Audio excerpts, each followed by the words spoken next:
Yo, what's really good, everyone? It's your boy Debo with Debo's Picks. I want to recap last night's plays real quick, as well as offer up my plays for tonight's NBA slate. So let's get it popping. Now, as I as I oh damn, oh damn, son, do I be able to compose myself? All right, here's what we're gonna do, yo. I'm gonna put up all the plays that I gave out yesterday up on the screen here. Y'all can go ahead and get yourself a box of tissues, whether it's a Kleenex or that off-brand shit from Dollar Tree. It don't matter. Just bring it with you, because what we're gonna do here is we're gonna cry together. We're gonna whine, we're gonna complain, and we're gonna bitch about Jalen Brunson, son. We had him going over 24 and a half points. He finished with 23. Now, there's a couple of reasons why he didn't achieve the over on this prop bet. One, Julius Randle was absorbing a lot of the shot attempts because he was on another planet last night. If you don't know, he dropped over 50. And whatever shot attempts Jalen Brunson was putting up, he had to make them because there were slim pickings because Julius Randle was pretty much a vacuum cleaner when it came to the ball in his hands. He was not trying to get rid of it. And everybody knows he had the hot hands, so they were just giving him the rock. And he was taking contestant shots and open shots and just going ham. And when I saw that in the first quarter, I was like, this ain't gonna be good for us. But it actually turned out better than I thought it would, to be honest with you. I thought he was gonna be stuck in the teens as far as points. So I was actually surprised he got to 23. But, and this is a big ass but, towards the end of the fourth quarter, give or take 2 minutes, he had two opportunities to go over this prop bet.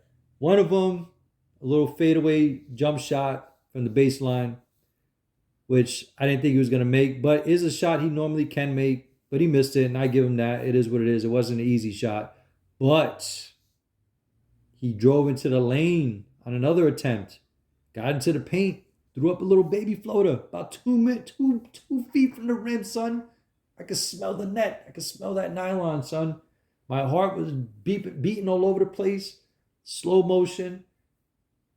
I'm like, he got this. Too strong off the back of the iron, son. That was it. And I've been betting for 12, 13 years, and you just know it ain't going to happen. And that's exactly how it ended for us last night with Jalen Brunson. Because once he missed that shot, the game wasn't even over. It was like a minute and change left. I knew it. I was like, that was it. That was it. Then Julius Randle got the ball. He turned it over. Pretty much what he does towards the end of the games. He just chokes, which is why I thought we would have an opportunity with Jalen Brunson. But I'm telling you, once I saw that he missed that shot, which is something he makes in his sleep, I was like, yo, it's over. So that pretty much killed all the plays that you just saw up on the screen here. Yes, we still had a winning night, but like I said in the comment section of my video that I gave out yesterday for these picks, you're talking about a difference of 2,300 plus to $210 as my total winnings. That's the difference. So all you had to do was just hit that one basket, and that would have turned it into a huge night. One of my biggest, because as y'all know, you'll see how much I put on these tickets. It's not a lot, $20 here, $10 there.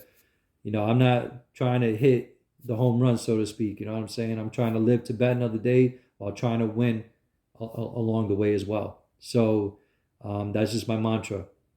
So to win 2,300 definitely would have been up there. One of my largest winnings on Prizepicks. I've won a lot more on FanDuel in past years. One pot was for 25 grand, in fact. But that was the past. We're talking about now. So this one definitely hurt the most, man. So it is what it is. It's part of the game. You got to forget about it, move on. But like I said, it wasn't a terrible night. Still won a good amount of money. You know what I'm saying? We're still in the black in this case.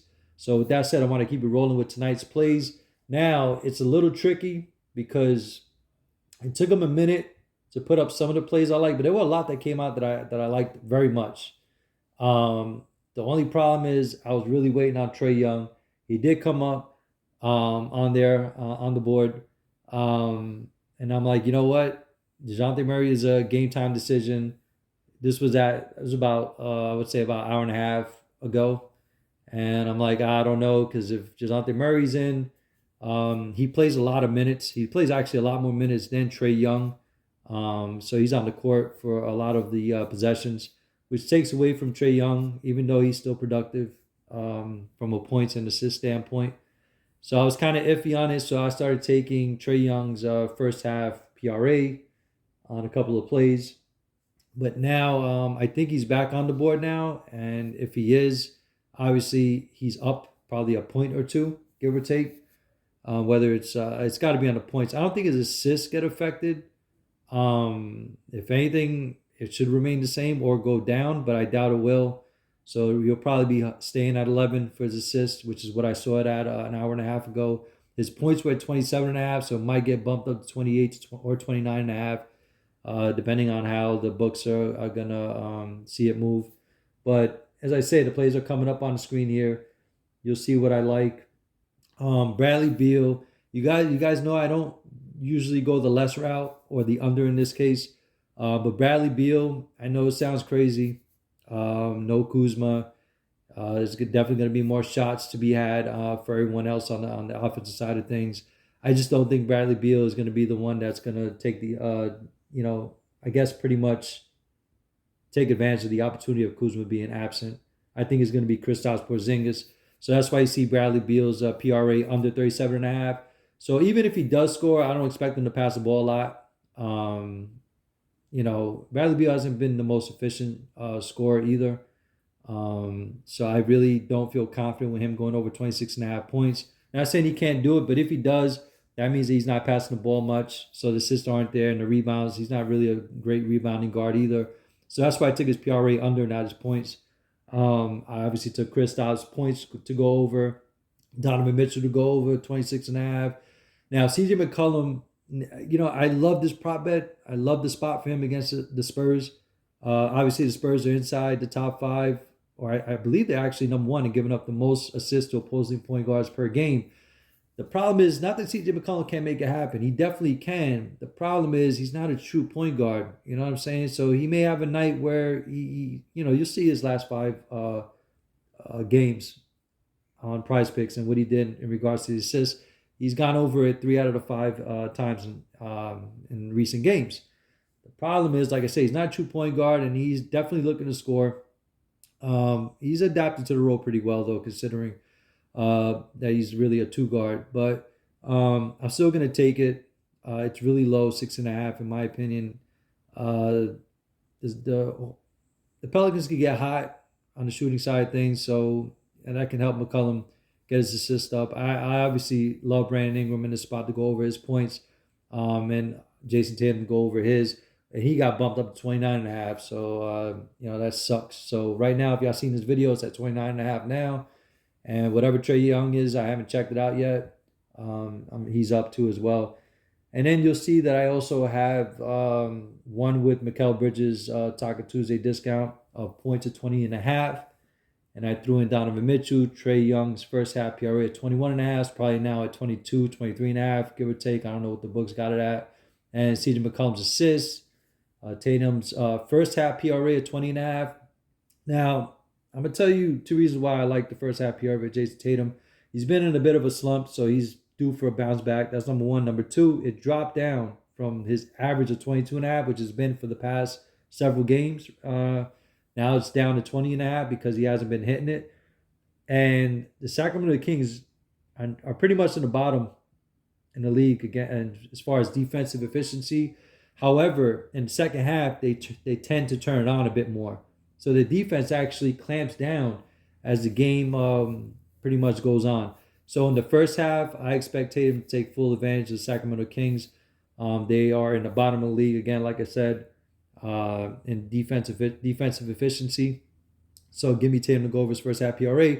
And Domantas Sabonis, I'm surprised at 12 and a half. I thought it'd be at 13 and a half. But again, they're playing with the numbers because he hasn't been as consistent as he was, grabbing rebounds in a high rate that he was. I love it at 12 and a half going up against Boston. They're inside the top 10 and giving up the most rebounds to opposing centers. And Domantas Sabonis, can get his. So, like I said, you'll see the other 4 pick plays that I got that came up already probably as I'm talking. So those are my plays for tonight, guys. Keep an eye in the comment section. I may throw out a couple of more plays if I see anything else that comes up that I feel is intriguing. Till then, best of luck. I'll see you on the next one. Peace.